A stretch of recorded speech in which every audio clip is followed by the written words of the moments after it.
Narinig ko ang lagutok ng mga buto ko sa aspalto. Habang kinaladkad nila ako sa likod na SUV, kinuha ni Marcos ang van ko. Kinuha ni Bri ang susi ko.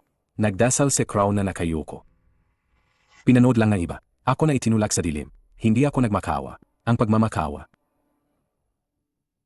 ay hindi sana nakapagligtas sa akin. Sa ikapitong gabi, matapos bumagsak ang mundo, nalaman ko na ang mga taong napag-iwanan ay hindi laging pinapatay ng mga halimaw. Hindi laging pinapatay ng mga halimaw. Kadalasan, iniwan sila ng mga tao muna. Isang sasakyan ang nagligtas ng 30 tao, at ikaw lang ang iniligtas mo.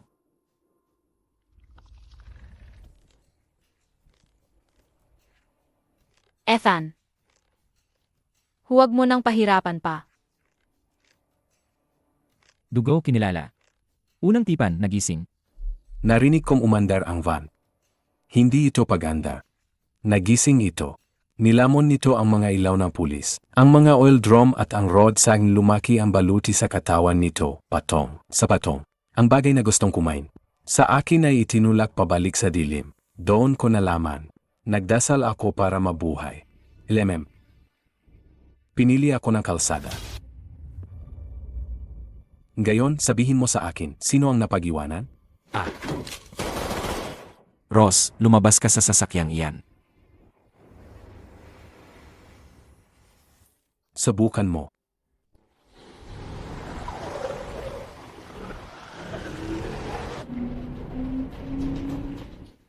Halos hindi ako nakaligtas, at nagkakalkula na naman si Marcos. Hindi niya hinaharangan ang mga halimaw.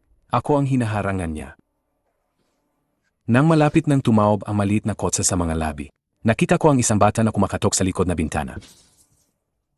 Sa sandaling yon, hindi ko inisip ang mabuti o masama. Nakita ko lang ang isang sasakyan na malapit ng maiwan. Sa pilitang daanan, aktibo.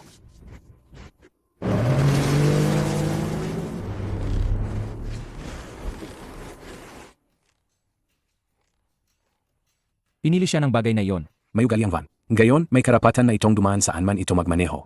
Umalis si Reds at umatras ang dilim. Ang mga taong sumubok na gamitin ako bilang pain. Wala nang pagpipilian kundi sandan ang aking mga ilaw sa likod. Isang relic, natanggap. Isang karapatan, isinilang. Magmaneho pa kanluran, tollkeeper na majiging. Hindi ako pari na kahit sino. Hindi ako naniniwala sa mga Diyos. Naniniwala ako sa fuel gauge, headlights at exits. Ngunit mula ng gabing John, naalala ng Route 66 ang aking dugo. Pagsapit ng umaga, bumalik ang kanilang tapang. Kadabi, nagtago sila sa likod ng aking mga headlight. Ngayon, binibilang nila ang mga upuan sa loob ng aking van. Itinuturo ng dilim sa mga tao kung paano mabuhay. Itinuturo ng liwanag sa kanila kung paano lumaban para sa posisyon. Itinuturo ng dilim sa mga tao kung paano mabuhay. Itinuturo ng liwanag sa kanila kung paano lumaban para sa posisyon.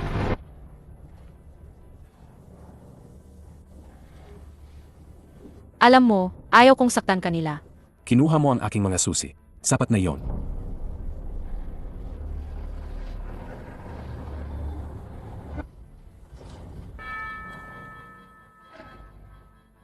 Gasolina pa sa isang lugar malapit sa iyong ilaw. Isang palitan. Kumakain din ng tao ang bagay na iyon. Ang mga mali lang. Pasahero, tinanggihan. Predator intent, nakita. Nagsimulang pumili ng pasahero ang aking van. Hindi nito pinansin kung sino ang mas malakas umiyak, o kung sino ang mas mukhang walang magawa. Naamoy nito ang gutom sa loob. Gusto ng mga tao ng upuan. Saj, gusto mong gawing supply ang iba. Hindi. Hinuhusgahan mo siya. Kung gayon, huwag mo itong bigyan ng dahilan.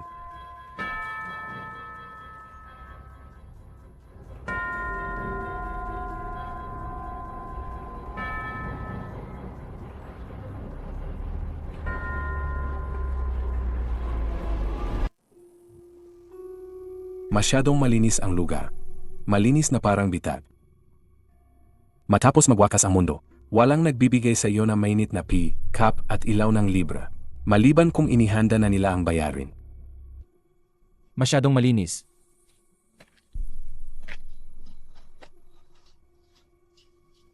Masyadong libra. Kailangan ng mga tao ng pagkain. Ang libreng pagkain ay hindi nangangailangan ng pera. Nangangailangan ito ng laman, boses at alaala. Kapag nakakagat ka na sa una, nakasulat na ang bayarin.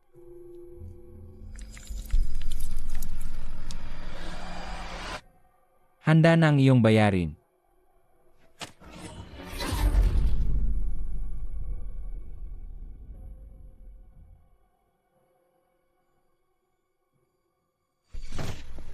Umalis ka.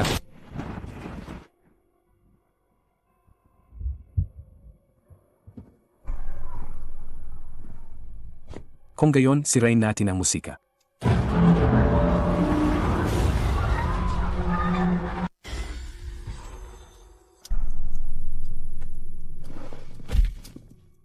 Kailangan bayaran ang mga utang.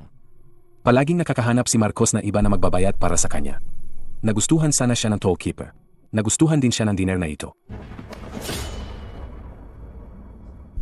Hawakan mo uli siya. Puputulin ko ang kamay na yan.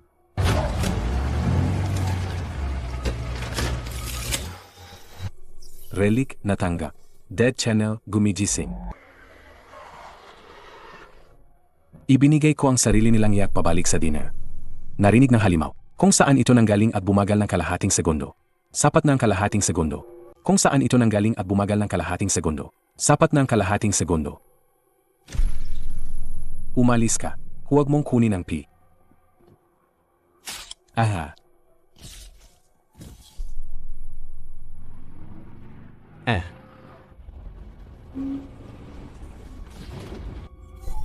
Cargo Sanctuary, Nabo.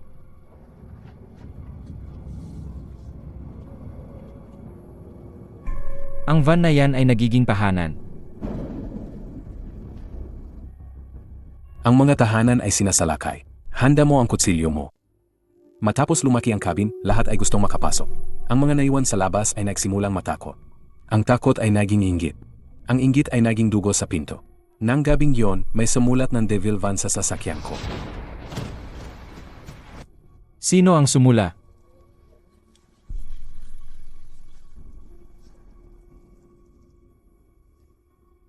Kapag nagtitipon ng bakal, sumusunod ang apoy.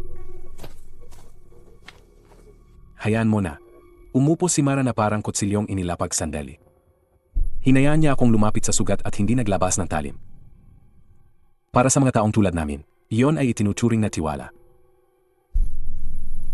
Palagi ka bang ganito kaamo sa karayom? Sa mga taong kayang pumatay sa akin.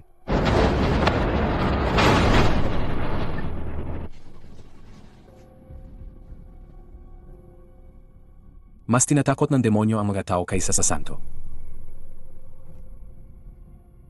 Hindi ko pinunasan ang mga salita. Kung tinawag nila akong demonyo, hindi ba baba't mag-iisip sila ng 2 beses bago lumuhod?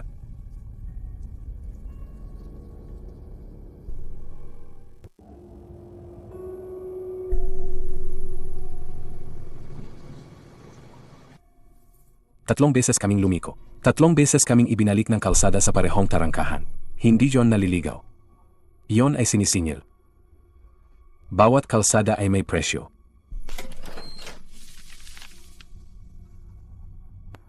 Isang sasakyan, isang tollkeeper ang hindi gusto ng pera ay patay. Gusto nito ng mga sikreto, upuan, o tao.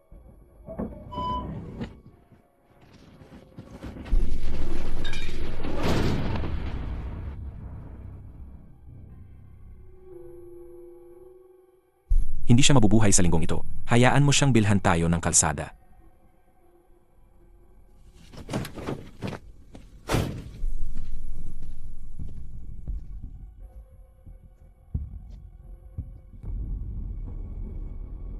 Walang nagbabayad gamit ang tao.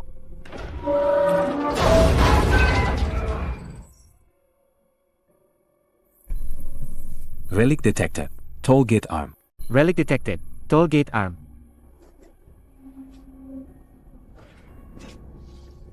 Pagkatapos kukunin natin ang tarangkahan. Hindi nagmamadali ang tollman na patayin kami. Una, inihagis nito ang mga sikreto sa lupa at hinayaan ang mga tao na magkawatak-watak. Nakita ko ang sikreto ng isang lalaki. Ibinenta niya ang upuan ng kanyang asawa. Makalipas ang 1 segundo, halos magkawatak-watak ang konvoy. Ethan, bilisan mo. Ayoko sa mga payat na halimaw. Relic, natanggap. Tollgate ram, nabuo.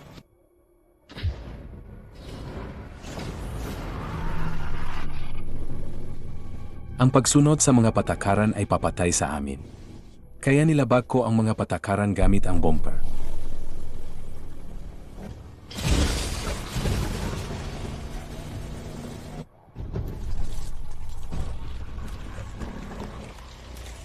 Hindi autorisadong pagdaan.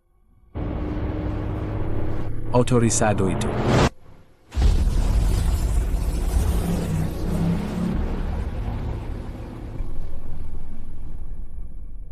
Isang anino ng tarangkahan ang nanatili sa harap ng aking van. Hindi ito palamuti. Ito ay karapatan sa daan. Wala ng tollbooth, ngunit hindi pa ako pinakawalan ng kalsada. Gusto nitong sabihin ko ang Ashmile. Iyon ang pangalan na iniwasan ko kahit sa pagtulog. Ah.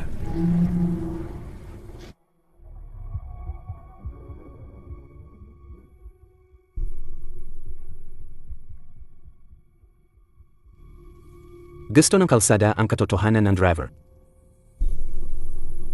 Hindi mo kailangang sabihin dito.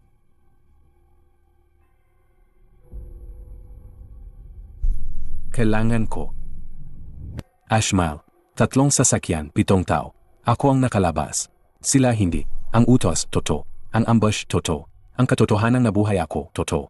Pero ang mga kamay ko ay nasa manibela. Sila, wala. Mga utos. Nasa manibela pa rin ang mga kamay ko. Katotohanan tinanggap.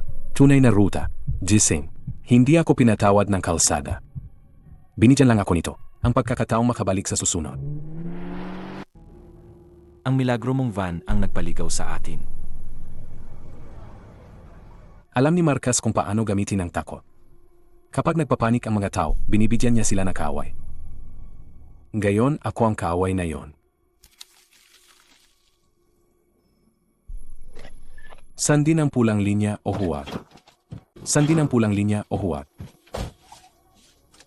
Pakisabi, may daan doon. Magkakaroon.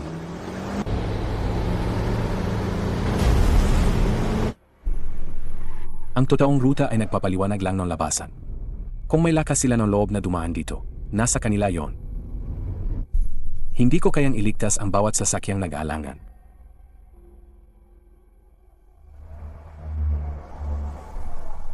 Kilala na ng daan ang mga kamay mo ngayon.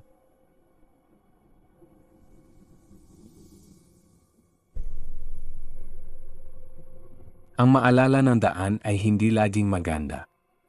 Pero napakaraming patay na ang nakakaalala sa akin. Isa pang daan, wala nang pinagkaiba.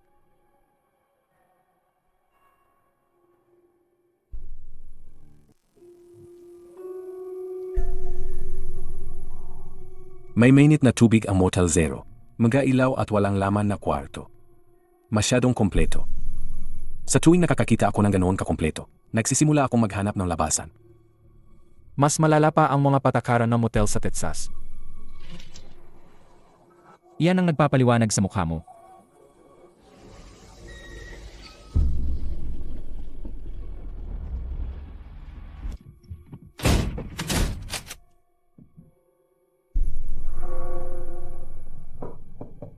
Baby, ako to. O, sa pinto.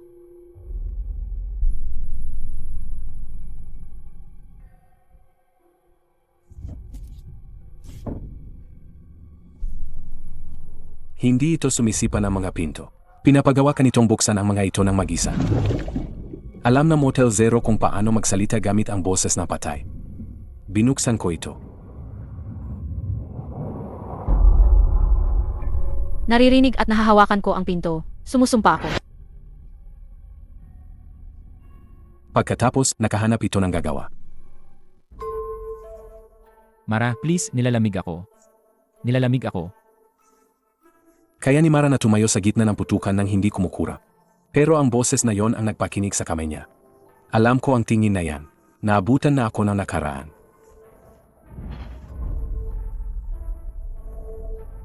Hindi siya. Hindi mo yan alam. Kilala ko ang mga gutom na pinto.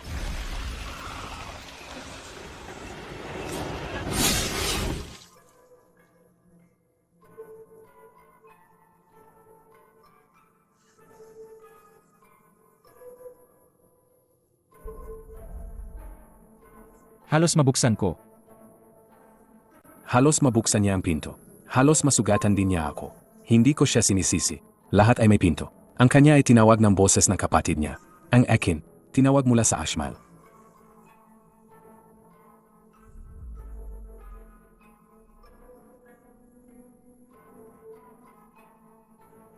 Sa pagkakataong ito, hindi ito humingi ng silid. Ang gusto nito ay ang van ko.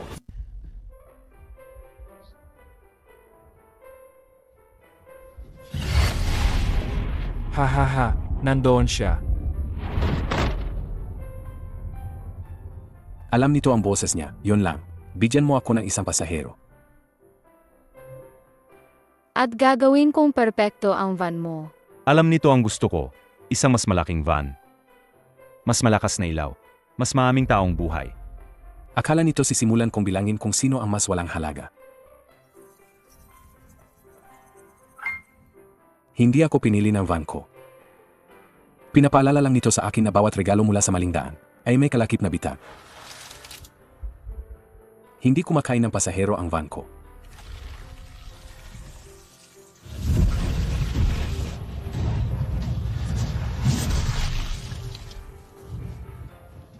Umalis ka, bata.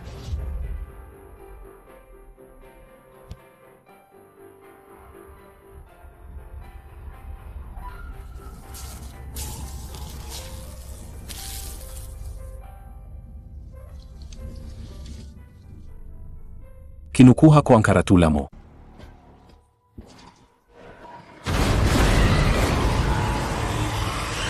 Ang Neon Lord, mga tao sa loob. Binaklas ko ito at ipinakain sa van ko. Galaw, Van Wizard. Tawagin mo ulit ako niyan, magkakaroon ka ng pink na headlight. Bilisan mo.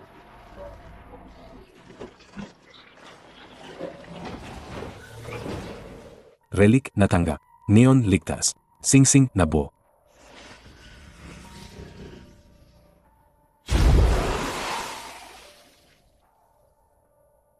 Sa unang pagkakataon, nagkaroon ng teritoryo ang van ko. Saan man umabot ang ilaw, umatras ang dilim.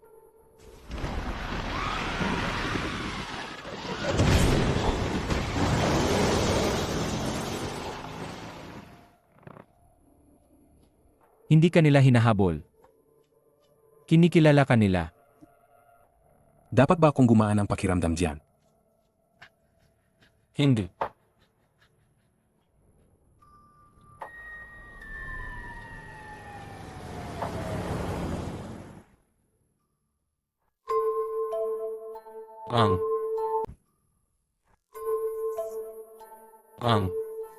Ang school bus ay hindi kumain ng mga tao. Ang school bus ay hindi kumain ng mga tao. Ginawa itong mga upuan. 3 talutod. At ang mga pangalan sa gong ay mananatili sa loob magpakailanman. Kumakanta sila ng mga pangalan, ang mga pangalan natin. Ano ang mga pangalan?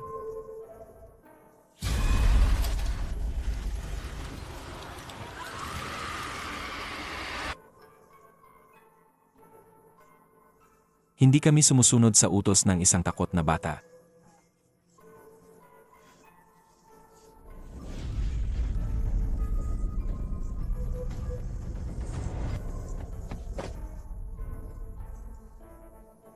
Natakot si Taylor ng husto kaya halos hindi siya makatindig. Pero patuloy siyang nagsasalita. Marami na akong nakita matatanda na itinutulak lang ang iba pasulong kapag dumating ang takot. Siya hindi. Apliedo sa kanta. Sa iyo.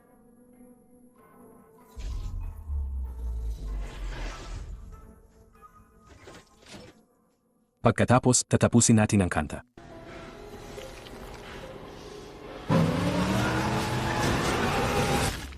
Apat na linya na lang. Kapag natapos ang kanta, magiging upuan ako sa bus na iyon. Hindi masagot ng van ko ang kanilang mga tanong. Hindi rin ako. Si Ethan, sa kaliwa. Ang driver ay walang mukha dahil isinuko niya ito.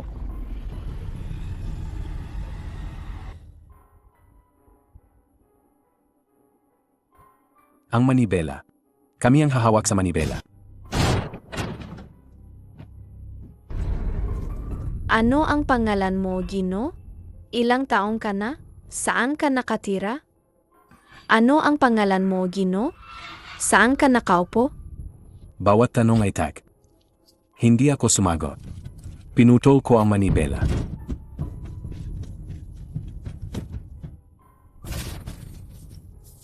Relic, natanggap. Pasahero, santuario, pagkagising.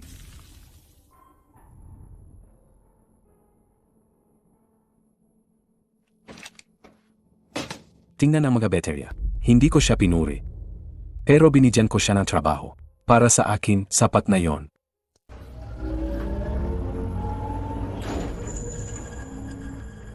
Lumaki ang cabin. Magandang balita, mas marami kaming may sasakay. Masama. Mas maraming gustong magpasya kung sino ang isasakay. Ang pangit mo sa tactical green. Ibig sabihin, may silbi na ako na yon.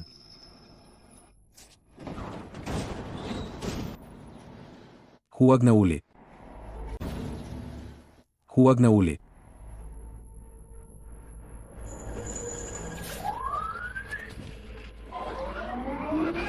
Pasahero, tinanggihan. Nagdala siyang gutom sa bahay mo.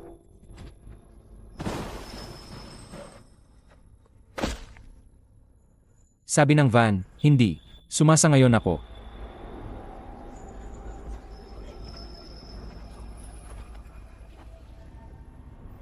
Hindi binabayaran ang upuan ng mga katawan. Nang gabing iyon, nakita na mahihina sa loob ng konvoy ang isang bagong bagay. Sa labas ng pinto, hindi lang kadiliman. May mga patakaran. Nga patakaran ko. Mabilis nagbago ang mga salita ni Crow. Ang Devil Van ay naging banal na sasakyan. Mula sa pagiging mapanganib na tao, naging piniling driver ako. Hindi siya naniwala sa akin. Gusto niyang hiramin ang van ko at paluhurin ang mga tao sa kanya. Pinahiran ng langis ng kalsada ang isang driver.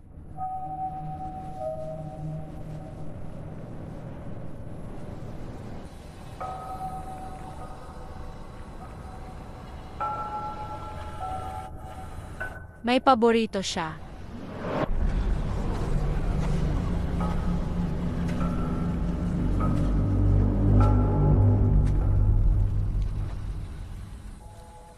Kinuha niya ang susi nito habang ginudugo. Umiyak siya matapos mahuli.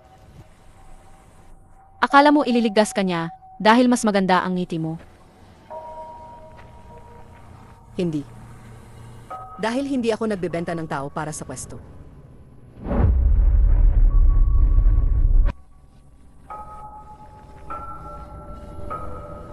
Mapanganib ka sa maraming tao.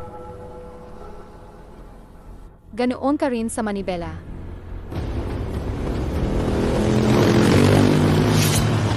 Ang The Red Signs ay hindi pinag-usapan ang mga patakaran. Bilis ang usapan nila. Dugo, langis at kung sino ang namatay sa rear view mirror. Nang dumating si Rhea Knots, lahat ay natahimik. Hindi dahil sa respeto. Mukha siyang kayang baliin ang kanilang lead.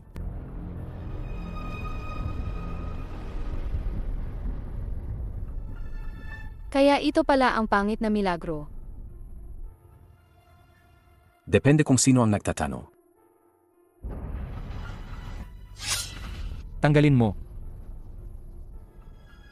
Subukan mo. Iyon ang unang beses na nakakita ako ng ibang sasakyan na kinilala ng kalsada.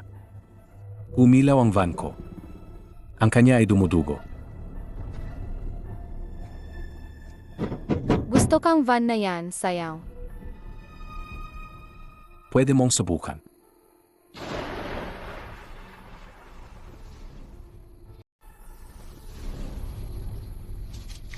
Sa refinery ngayon, o masusunog ang konvoy mo rito. Alam kong bitag John. Patay na kalsada sa unahan. Hindi kami makakadaan sa ordinaryong gasolina. Kaya pumasok ako. Ang blood oil ay amoy kalawang. Sunog na balat at buhay na bangkay.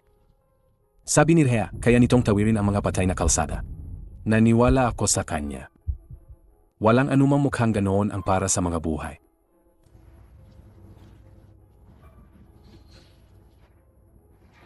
Ma'am.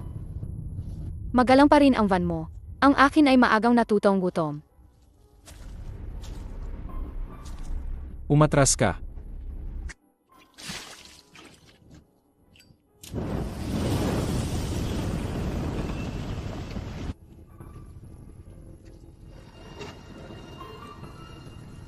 Magmaneho, tollkeeper na magiging. Kinilala rin siya ng kalsada. Ang pagkakaiba ay simple lang. Pinakay niya ang mga tao sa kanyang motor ng kusa. Walang pagpapanggap, walang pagsisisi. Mas tapat kaysa kay Marcos. Mas delikado rin. Maga o huli. Gagawin mo rin yan. Hindi mo ako kilala. Kung gayon, patunayan mo.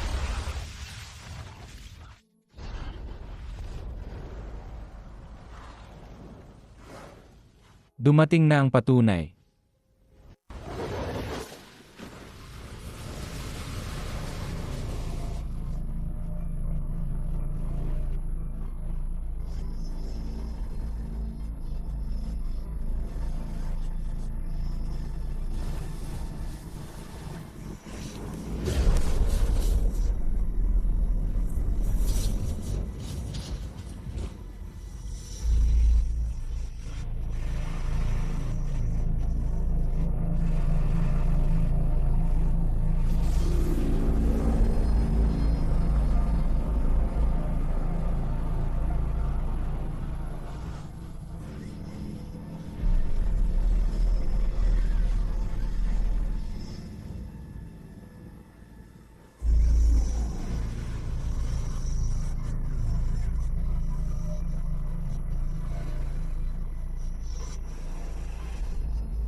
Relic natanggap.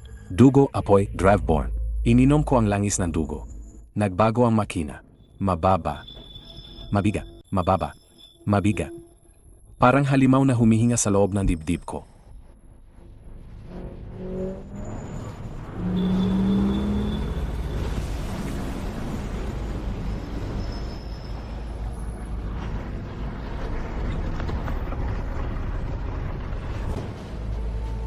Sana binalaan mo ako.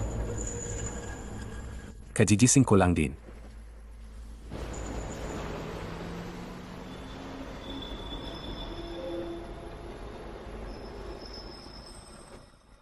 Hinayaan akong fire drive na tawirin ang mga patay na kalsada.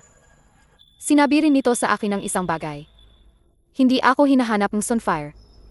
Ang van ko ang hinahanap nito. Hinahanap ng Sunfire ang mga sasakyang tulad ng sa iyo. Hayaan mo silang maghanap. Hindi sila naghahanap, nangunguha sila.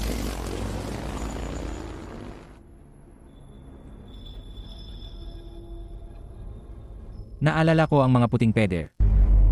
Hindi lang alam ni Marcos ang Sunbright. Ang Sunbright ang magbubukod ng mga tao. Nagsimula na siyang magbukod para sa kanila. Ang mga pangalang ito ay minarkahan bago pa man kami dumating. Gumagana ang Sunspire dahil ang sibilisasyon ay pagpili. Iyan ay pagpatay na may malinis na dahilan.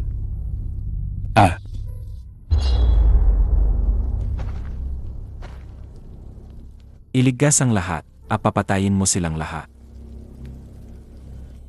Kung gayon, sisimulan ko sa mga na isinantabi mo na. Nang gabing iyon, tuluyan nang naghiwalay ang konvoy. Gusto ni Marcos na kayusan.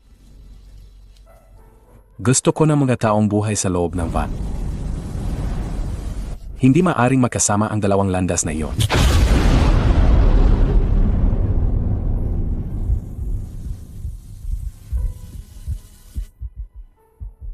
Bukas ba yan? Hindi. Pang-akit yan. Ang pagmamaneho na iyon ay nagbabayad lamang ng isang uri na. Paano ka mamamatay? Panoorin ito hanggang sa huli. At susunod ang realidad sa script. Huwag mong panoorin ang sarili mong kamatayan hanggang sa huli.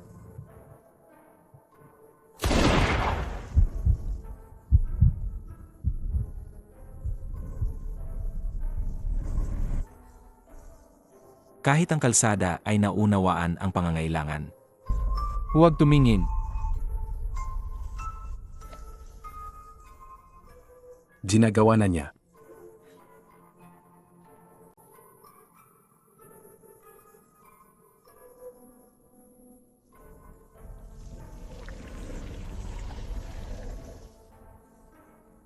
Gusto niya akong mapanood na mamatay ng husto. Nakalimutan niyang pinapanood din siya ng mga patakaran. Hindi.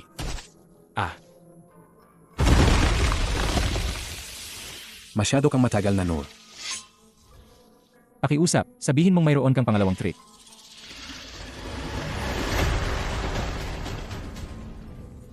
Nagnanakaw ako ng isa.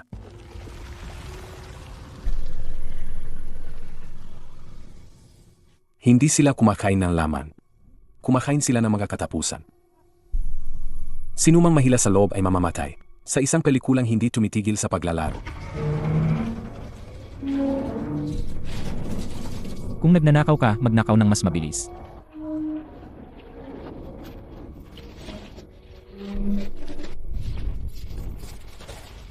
Madali. Relic na tukoy. Drive-in projector.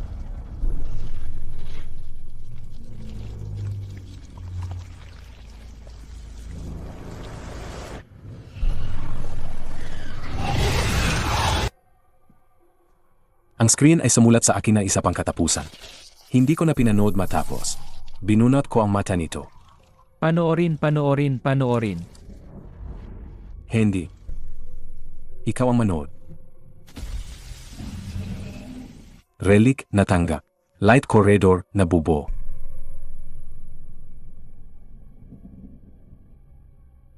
Sa pagkakataong ito, ang van ko ay nagsimulang gumawa ng daan sa likod namin. Manatili sa liwanag, 40 segundo. Kaya kong gumawa ng daan. Hindi ko sila kayang takbuhan. 40 segundo, lumabas sa liwanag. At kukunin ka ng pelikula.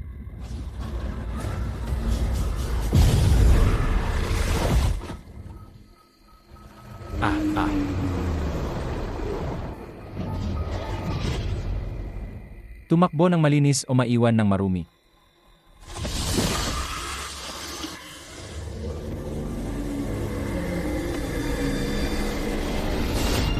Uha.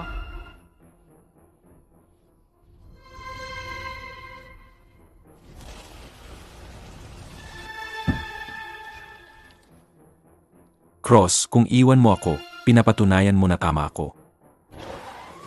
Hindi ko niligtas si Marcus. Niligtas ko ang mga taong ginagamit niya bilang panangga. Gusto mo ng pagpili? Napili ka. Wala na si Marcus.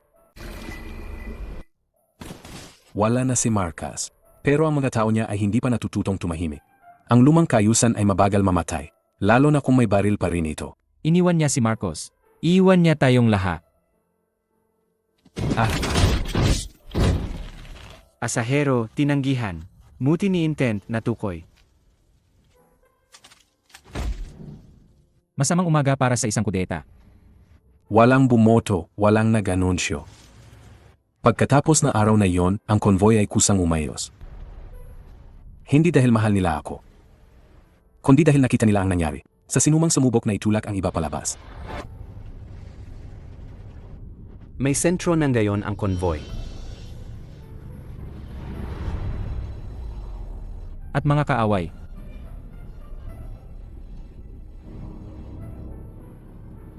Naalala ko ang puting peder.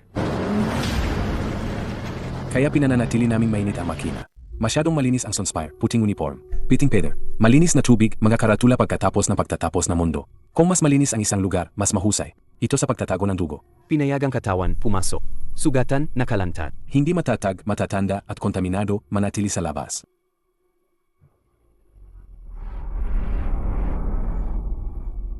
Nandito na ako. Ano ang ginawa nila? Pinagbukod-bukod nila ang mga tao.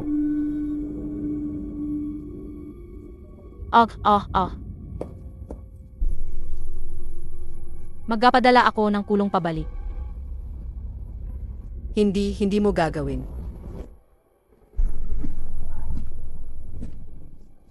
MR Cross, maaari kang pumasok ng mag-isa. Iwanan ang sasakyan at ang mga pasaherong na clear. Ethan, Magtiwala sa van. Hindi ang susi ang dahilan kung bakit ito nakikinig ang dugo ko. Naalala ni Mara. Ang Sunspire ay hindi isang santuaryo. Ito ay isang sorting machine. Ang mga pangunahing stock ay napupunta sa reproductive wing. Ang mga reject sa toll. Ang toll. Aprobado ako. Aprobado ako. Sa wakas naintindihan niya. Ang pagiging pinili ay maaari pa ring mga hulugang mauna kang kainin.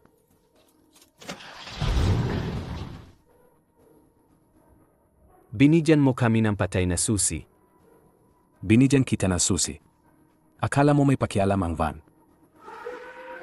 Mga tinanggihan sa toll bago lumubog ang araw. Ninakaw mo ang konvoy ko, Cross. Hindi. Nawala mo ito. Hindi. Nawala mo ito. Core Tower Center Spin. Kunin mo. Ginamit ng Sunspire ang mga peder para magpasya kung sino ang karapat dapat mabuhay. Ginamit ko ang mga headlight para ilipat ang mga nakakatakbo pa. Sa loob ng 5 minuto, ang mga tinanggihan ay ipapadala sa ilalim ng lupa. Wala akong 5 minuto.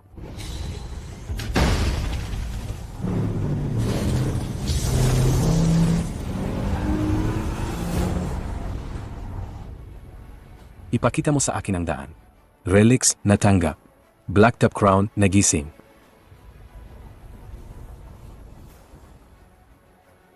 Doon ko naintindihan. Hindi kailangang lupigin ng isang tollkeeper ang dilim. Kailangan lang niyang paalisin ito. Hindi mo sila pinamumunuan. Inihahatid mo sila. Naghatid ako ng mga pakete. Naghatid ako ng mga bangkay. Tapos na akong maghatid ng mga tao sa mga tulad mo. Pinili na ng daan. Ikaw nang gayon ang tollkeeper. Ano ka na ngayon? Buhay pa rin, sapat na iyon. Tumatakbo pa rin ang van ko, nasa manibela pa rin ang mga kamay ko. May daan pa sa unahan kaya patuloy kaming nagmamaneho pa kanluran.